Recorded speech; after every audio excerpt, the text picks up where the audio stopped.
Two unions, NUMSA and NUMSA, are threatening to shut down electricity supply. This comes as Eskom is insisting that it cannot increase wages.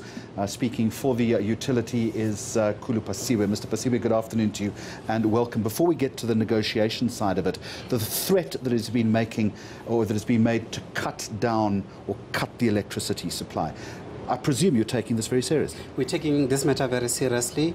In terms of the law, and this is the national law, not Eskom's law, people who work for companies like Eskom, just like the soldiers, the military, and the police and doctors and people like that, the nation has decided that people in these institutions are not supposed to go on strike, and therefore if this does happen, clearly it will be in violation of that. But we are hopeful that we're not going to see people going on strike and also doing some of the things that we have heard.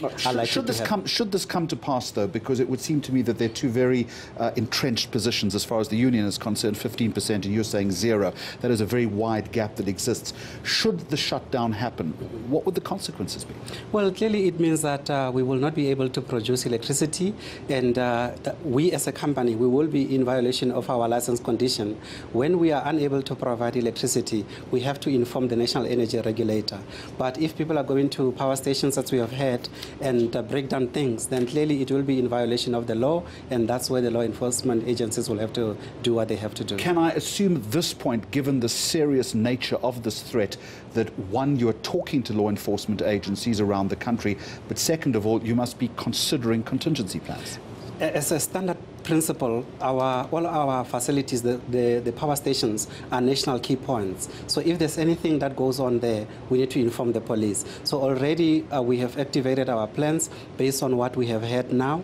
I'm sure the police will monitor the situation as well. What do those plans specifically entail?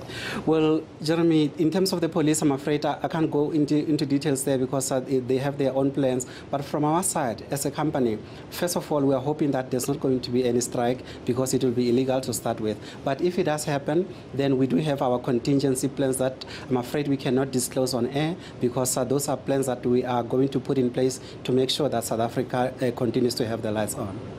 At this point, have the unions given you any indication of when this might happen, or are you seeing this as a vague, albeit serious threat? We see this as a serious threat, whether it's vague or not.